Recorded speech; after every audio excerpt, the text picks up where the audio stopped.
Hello, the internet. Happy Friday, and welcome to another fabulous episode of Enter the Popverse. I am, of course, Ashton Victoria Robinson, your video producer and host here in the Popverse. Enter the Popverse is, of course, our weekly roundup chat show where we chat all things geeky. And if you don't know, the Popverse is a virtual realm created by ReadPop, where we are doing everything we can to celebrate the best in TV, movies, and comics. And if you want more details on anything that we're talking about, if you want to know what we're getting up to at any given time, the full Popverse experience, go over to thepopverse.com, where there is so much more video, editorial, photos, amazing things to dive into each and every day. And for the complete, I already said full, so we got to go for a synonym. The complete Popverse experience, of course, is when you get yourself a Popverse membership that gives you access to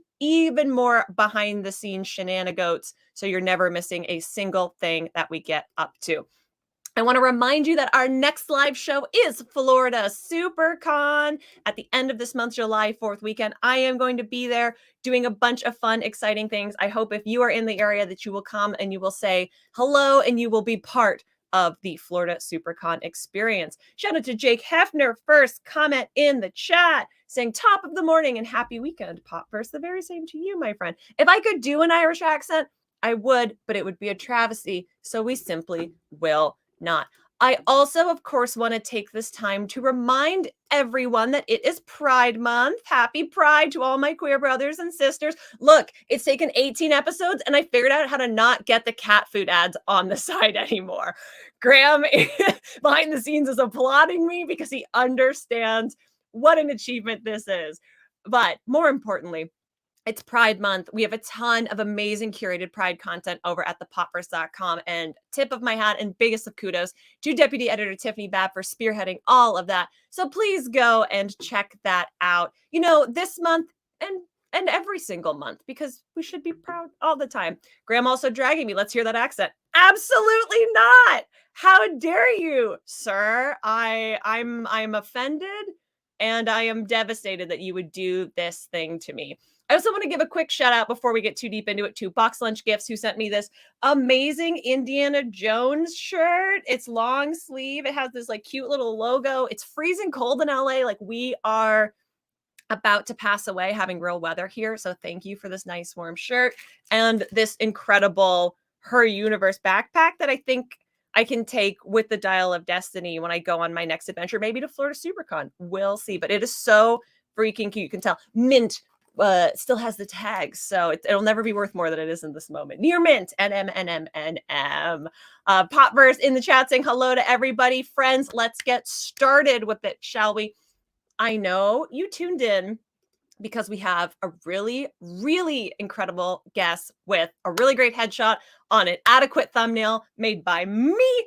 So I want you to put your hands together in the theater kid tradition of a round of applause and join me in welcoming the Eisner award-winning writer behind Infidel and The Good Asian, now writing Deadboy Detective and creating a whole new aspect of the Sandman Universe for us. Let's put our hands together for Pornsak Pichetshote. Hello, how are you today? Hello. I also have to say I really appreciate a true Los Angeles, Californian, where it's 66 and you're just like, it's freezing outside. Here's the best part about that. I'm from Canada, so I don't understand Fahrenheit. So I'm like, it's 15 and I'm dying. But it's true. Any weather around here, we're just like, what do you do? What do you do? The magic Skywater is falling. We can't drive anymore. Yeah, I know. How do people drive through this thing? It's wet outside. I know, it's devastating. And it's also devastating, like, what giant babies we are about it. Okay, so let's get into your brilliance. I want to ask, because you're playing in like the Sandman universe now. Yeah. What was your first introduction to Sandman? Because mine was the OG Deadboy Detectives series, which is why I'm so in love with your work right now. Oh, thank you. And yet, the Deadboy Detectives is, God, I'm trying to remember what was my intro to Sandman. Because the Deadboy Detectives was always my favorite out of everything sort of in this, but they weren't my intro. I think I went through a weird thing where it's just, I worked at Vertigo, and I got into Vertigo through all the stuff inspired by Sandman. So Sure. my first Mhm. Vertigo was in like Grant Morrison, and but I don't think I actually started reading Sandman until working at Vertigo. So it's kind of like the opposite of everyone else's story, where everyone like read Sandman and then decided to go to work at Vertigo.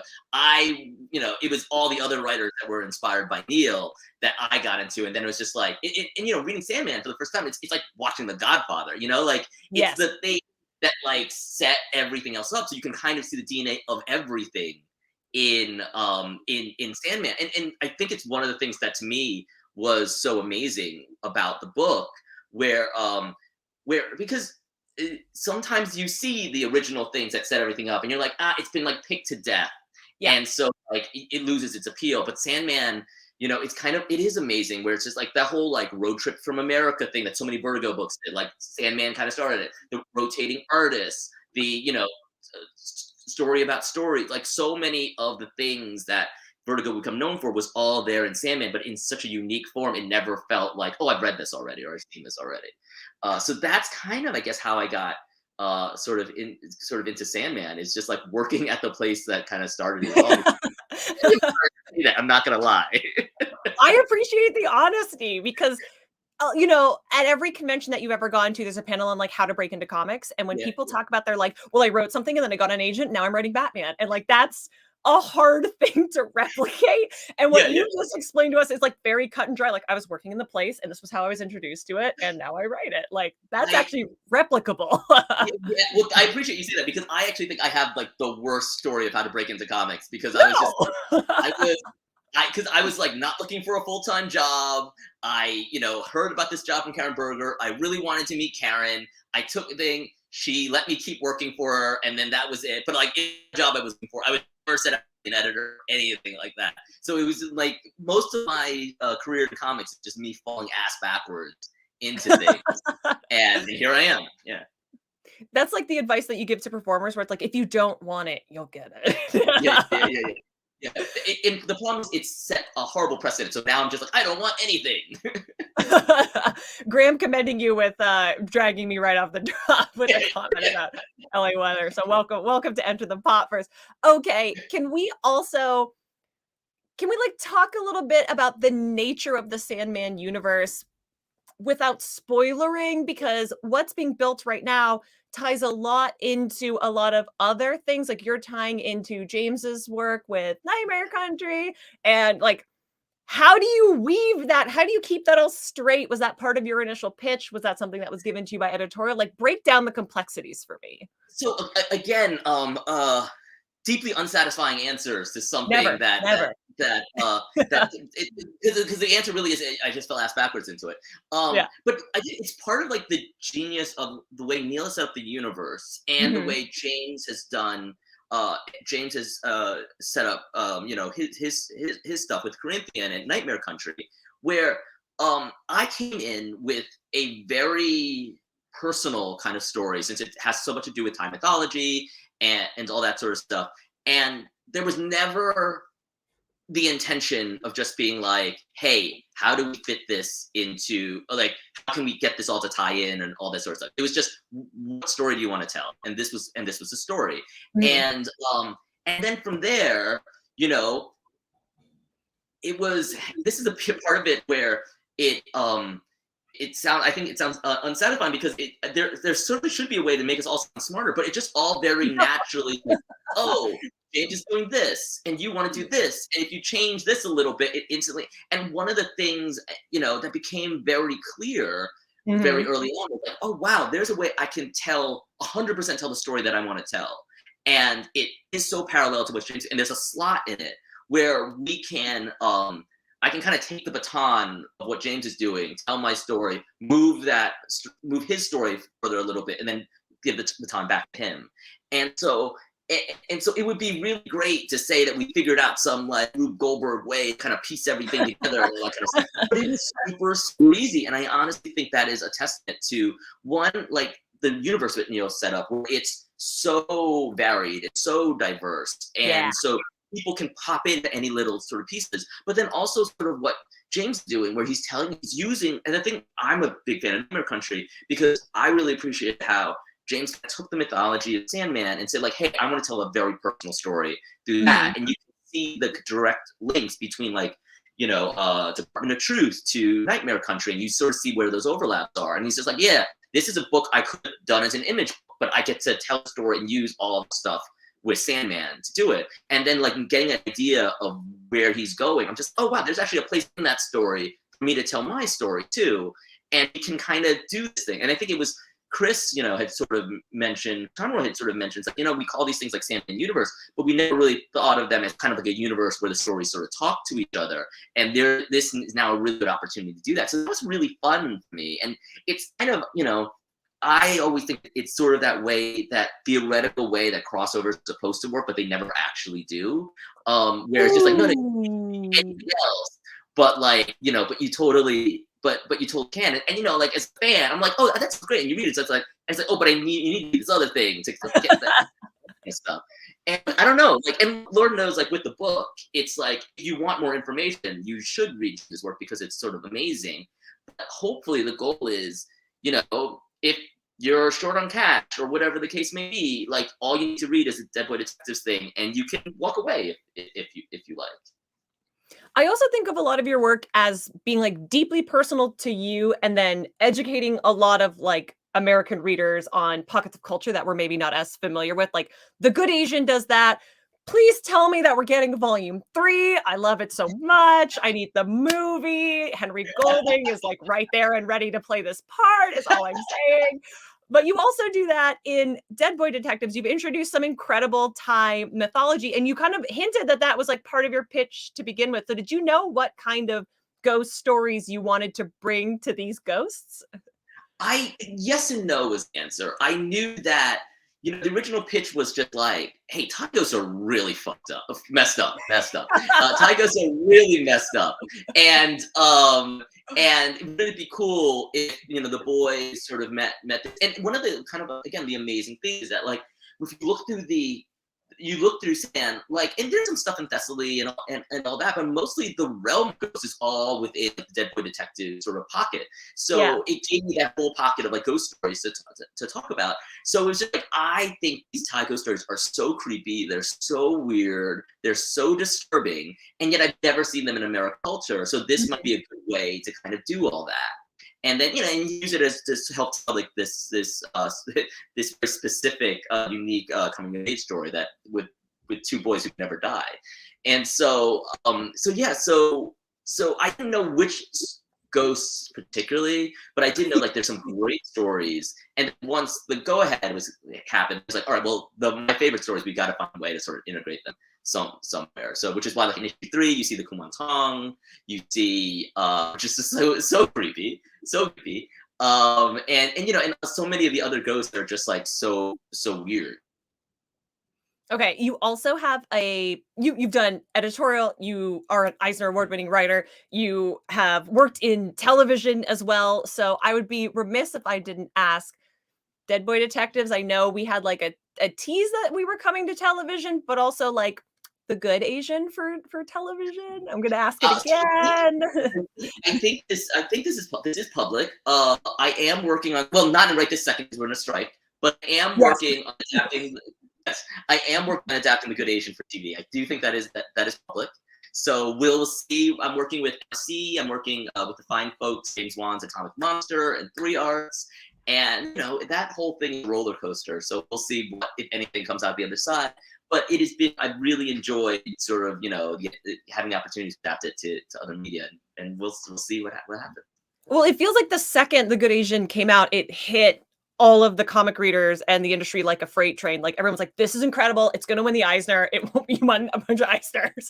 And now it's being adapted. So I would love to know, as the creator of this incredible story, like, what has that experience been like? Has it been as much a whirlwind for you as it has been for the rest of us? Yeah, no, it's been 100% a whirlwind. I mean, look, I said this about Infidel. I said this about The Good Asian. Like, my goals for these books is just not lose my shirt. Like, that is really, that's the most, don't bankrupt me, is my goal for these books. So all the other stuff has, like, just been kind of a whirlwind. It's still, it's humbling, and it really it's very like kind of like life and community affirming that like especially when you especially with a book like The Good Asian, I just didn't know what the audience was going to be, you know? Mhm. And so to see that people responding to it for all these different types of sort of people responding to it has been really because like I think in my life I tend to be a cynical person. So like You're so so to nice.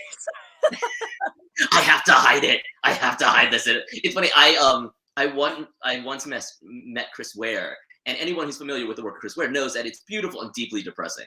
And I asked, and he was such a nice, like chippy guy. And I was asked, like, do you think he feels pressure to be like nice because his work is so depressing? He's like, oh no, yeah, yeah, yeah, yeah. He knows everyone's expecting him to be depressing, and he feels the need to just be like, no, no, I'm not like that in real life. Whereas for me, I am just trying to hide it as much as I possibly can.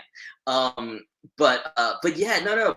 But I think the reception of the book it is kind of heartwarming to me in the sense that like so many different types of people it responded to, and then for the people that it was meant to, the idea that the book was meant for Asian American audiences, and the number of people that kind of come to me and sort of said like I never thought we'd see something like this, or I never thought we'd Mhm. find something explored this stuff, like that means a lot to me. So yeah, it has totally been. At no point did I expect anything that's happened in the book to actually happen. I was convinced I was going to lose my shirt on it. I told myself all the time, like, this is the dumbest financial decision I've ever made. And it's, yeah, no. So everything is a surprise. So we're continuing the train of like, just don't expect it, and Yeah, it'll yeah, no, happen for you. I'm telling you, like, this is how I've lived my life. It's like, it's treated me very well of just like keeping expectations low and being surprised by everything that's happened along the way. And then could I ask you maybe to tease because you didn't lose your shirt on it? Will there be future volumes? Because There will be, I do. there will Okay, be. because you do Yeah. the James Bond thing of like will return. Yes, yes, yes, yes. And I'm far enough along to sort of say I am working on a sequel. It is one of the things. The things about the Good Asian is what I've learned is that there will be more. It might not. Not as soon as you want, but hopefully quicker than you think. You will probably get a sequel because That's they a take a saga lot. problem. It's fine. Of It's a saga problem. Like it's coming back sometime, and we're Yeah, like, exactly. yay! It will in fact be coming back. The book takes a lot of work on my end, and so finding the time to do that work, and also too, like it's kind of one of the things I'm realizing. The Good Asian is I think it's certainly about this for the second volume, and it was like this for the first. It's the things that are bothering me and depressing me about the state of the world and the state of sort of the community. That kind of is what that book ends up being about, and the book is very much me trying to work through my feelings and my opinions of all that sort of stuff. So as a result, it requires me to be like, oh, do I want to like bum myself out for like a few months again? And then so I need to work on a bunch of other stuff, and then like, okay, now it's time to depress myself, and it's always fun at the end. Like, I mean, so far it's been fun. Who knows where if the second book? Maybe the second book will be a huge downer at the end. We'll find out.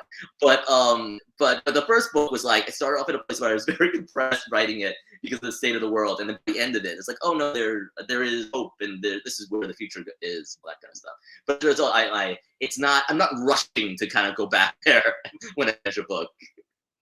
But it's also, if anyone's not read it, it's also a very sexy book. So it's kind of wild to hear you be like, well, I have to go. I understand having read the book as well. Like you have to go into this sort of like sad state to channel it. But I'm like, but it's also very sexy and everyone's very Yeah, attractive thank in you, thank you. That is definitely the goal. That is definitely the goal. I think I attribute all the sexiness to Alex and Jeff, our designer. I am so. I think last week the hardcover came out, and it Yes. looks so nice. It's such a pretty looking book, and that's all Jeff. That is 100% Jeff, just being a fantastic Jeff Powell, being a fantastic, amazing designer. Well, Pornsak, I've already kept you longer than I promised, but I think we're going to send us off with this comment from Jesse Schultz, who says, Deadboy Detective sounds fascinating. Definitely going to check it out. That is the right take. You want to check it out. You want to check out everything else that Pornsak has written and will have written. I'm good at English in the future. But before I banish you back into the Popverse, can you let everyone know where they can find you online? Yes, I am real_Pornsak on Twitter, real_Pornsak PSAC on Instagram, because Instagram doesn't let you use the syllable porn, I realized, in their handles. And yeah, no, check out Deadboy Detectives, where the Deadboy Detectives meet a bunch of Thai ghosts as part of sort of this ongoing horror. And it's kind of a book that sort of does a coming of age story with they attempted some pretty hardcore horror. Jeff Stokely, Miguel Muerto, Hassan is doing such incredible art. It's such an honor working with them. They're so good at what they do. It's been amazing, and our editor Andrea has been fantastic. Andrea Shea has been fantastic. Yay! Thank you so much, and I hope we'll have you back again to chat more Sandman, more Good Asian. Who knows? Fun stuff coming up. Sounds good. Sounds good. Bye. Thank you, friends, for joining us for Unexpected Spooky Talk and also Unexpected Sexy Talk here in the beginning of June, as everyone in California is freezing to death. How great. I adore Pornsak, and I think he's a genius. So that was a real treat for me personally. I hope everyone else enjoyed that. Now we're going to pivot. We're going to do movie talk, but we're going to stay firmly in the DC realm. And I teased this on Twitter. So if you saw it on Twitter, now is the call to get your questions in. Please join me in another Theater Kid round of applause in welcoming back to Enter the Popverse our unofficial co-host, Mr. Graham McMillan. Hi, Graham. Hi there. We have lovely weather here in Portland. How dare you? I'm sorry, but also not, because it's nice. It's warm. It's enjoyable. What is it in degrees there? Oh, I don't know that. Hang on. My phone will tell me. It won't really. Will it Talk tell amongst you? yourselves, everyone. Will it tell you in real people? It says it's 66 degrees, but it feels warmer to me. Oh, apparently that's what it is here, and I think it's freezing. I'm from Scotland. You're from Canada. You should also have the moment of being like, oh, it's perfectly warm. It feels warmer than 66, so maybe the temperature's lying. All right. Well, now that we see, this is how I know that we're Commonwealth citizens, because we just did weather talk for the second time today. But I actually brought you here today. I mean, because you're amazing and you don't have a choice, but to talk about The Flash, because you saw The Flash. This is Tiffany's review of The Flash. As we said, Tiffany, I like it more than Tiffany. Uh-huh. And we were actually arguing about that earlier this morning. Secrets behind the Popverse, everyone. Tiffany and I were arguing over whether Across the Spider-Verse or The Flash is a better written film. Ooh, because wait. I think The Flash might actually have better writing. Ooh, and I like that you qualify that with writing, because that is one very specific aspect versus like talking about the film as a whole. Yeah, I think Across the Spider-Verse is arguably a better film, in large part because Across the Spider-Verse is just as beautiful. Like, at any point, you could just like take that any frame, and it is a beautiful like painting. Mm-hmm. And there is some, let's be honest, ropey CGI in The Flash. Yeah. Oh, I'm sure. I'm really sure. Okay, give us your quick. I mean, I don't know, less than 5 minutes. Spoiler-free or as spoiler-free as possible review of The Flash. And if anybody is afraid that something might slip, I'm going to give you 5, 4, 3, 2, 1. Give me your Flash thoughts, Graham. I am not going to spoil anything, but I will say that The Flash is probably my favorite live-action superhero film for a few years. I think it is funny and it is surprising. I think that a lot of people are going to have a lot of problems with it because of a certain person in the cast. Mm-hmm. And that's completely valid. That is 100% valid, and I'm not going to tell anyone that they should put that aside. I will, however, say that they give a really good performance, which is almost annoying. Yeah, it has an emotional heart, an emotional beat that I think lands, and that might be because so many of the DC movies are based around my parent is dead. Let's be completely frank. With dead parents, that can be emotionally affecting sometimes, and there is one particular scene here that really properly hit me in the gut that I did not expect to. Interesting. And so that helps significantly, but it's also, for want of a better way of putting it, a dumb film that knows it's dumb and leans into that, which I very much enjoy. Like Pacific Rim dumb? Because I call that the best dumb movie ever.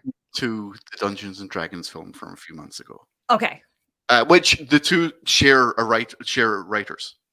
Oh, I did not know that, so that makes a lot of sense. Christina Hodson did the final screenplay for The Flash, but the story comes from the same people who did Dungeons and Dragons. Okay. But they are similarly aware of how ridiculous their source material is, but Mhm. not embarrassed about it, and in fact leans into it. There is a fair amount of leaning into the ridiculousness and silliness of the core Mhm. concept, because the core concept is, and this is in the trailer, so this is spoiling nothing, Barry goes back in time to prevent his mother's death, and things go wrong, and he meets himself as a result. And the other Barry Allen is a wonderful jerk, like a really enjoyable jerk, but enough of a jerk that robbed of the tragedy in our Barry's existence, our Barry hates him. But they're basically the same person, which is, it makes for a very funny buddy cop setup, you know? Hearing you talk about the plot and be like, as we saw in the trailer, but also if you're familiar with The Flash at all, we do this joke on Geek History all the time, where we're like, Barry Allen ran back in time because he missed his mommy and he reset the whole universe. Like, that is what he does. Yeah. But I mean, that's relatively recent, right? That's only in the last. That's a flashpoint forward, yeah. That's like from 10 years ago. Okay, it's so like, it's like I'll do Spider-Verse. another. Spider-Verse is only about 10 years ago, and it's completely redefined the character as well. I'll do a take two as if it was pre-Flashpoint. I'm Barry Allen, and I was killed in Crisis, and it's the most important thing I've ever done for comics. Like, up to Flashpoint, that's kind of it's true. Barry, let's be honest, Barry was more important for dying than anything else he'd ever done when he was alive. Hot take, it's still the most important thing he's ever done. We have a question from Jake. That's like my long-held public opinion. It's not we have a question from Jake Hafner who says, how does The Flash make you feel about the DCU going forward, Graham? I great question. I wish this was the final film of before they rebooted everything. It is very much. I don't know if it was even Aquaman, Blue Beetle, and Aquaman are still. Blue Beetle too. Oh damn, yeah. But this feels very much like saying goodbye to everything. There are things that I think have been very discussed, but I'm not going to spoil them here. But there are definitely look backs. Yes, shall we say? Yeah. And there's a lot of cameos. This is, for the first like 20 minutes, this is a Justice League film and not a Flash film. Just gonna put that out there. Interesting. But how does it make me feel about going forwards? It makes me feel relatively good because, like the Suicide Squad by James Gunn, who is shepherding everything, it does lead into the idea that, unlike the Marvel films, these aren't grounded. Yeah. The DC films can be, oh, look, here's a giant alien, or look, here's the chrono bubble, as I think they call it in The Flash, where you can go back in time and change things.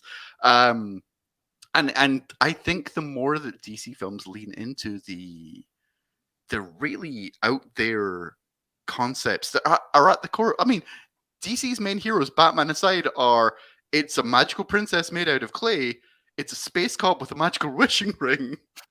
And, like DC's core concepts are ridiculous and are fairy tales. And I always think you should lean into that rather than be like, no one wants to see a gritty Green Lantern.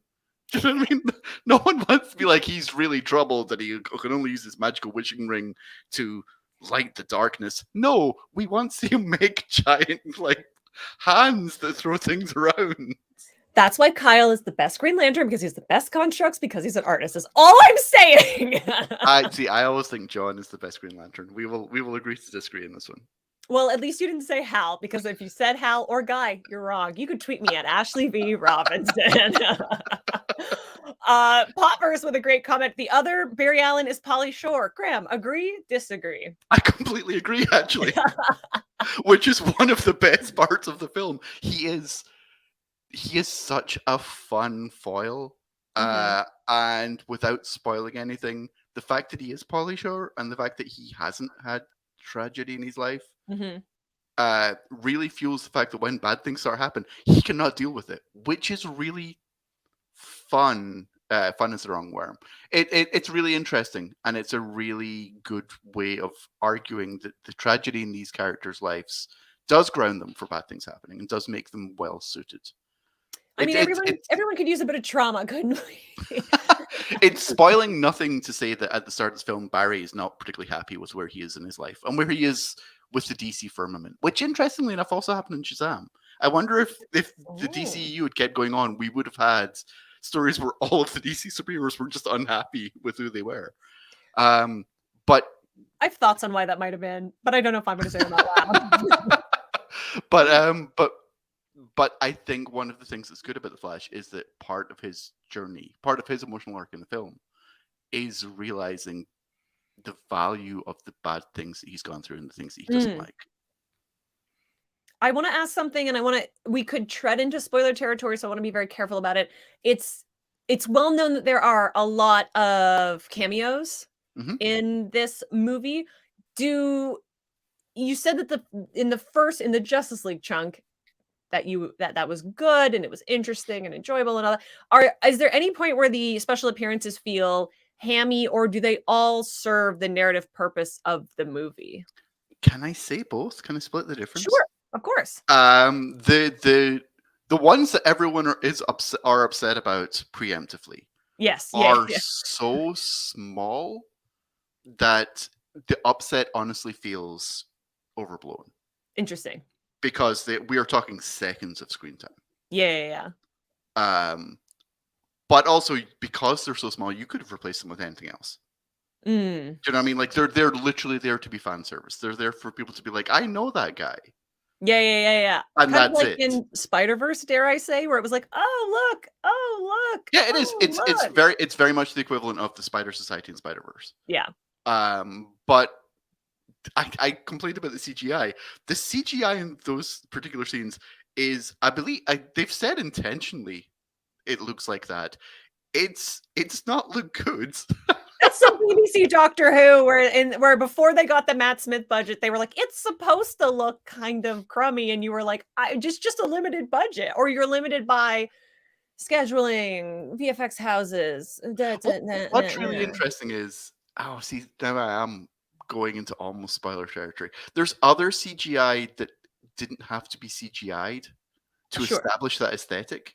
In a 2020s movie, I'm shocked to hear this. No, but there's a particular particular fictional construct where they use CGI to do flashbacks. I see. Right? I think I know what you're talking about. And you don't have to do that. And so it establishes this is what it looks like in this particular idea. Yeah. So when you then get to the cameos, there is kind of a path to get to why they look like that. Yeah. But it doesn't change the fact that you're like, oh, I'm watching a cutscene from a video game from 2005. Yeah.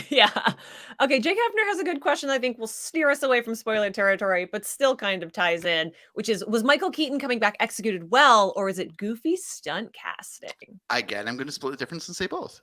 Interesting. It could have been either. It very much could have been goofy stunt casting that Michael Keaton then does a good enough job with to convince you.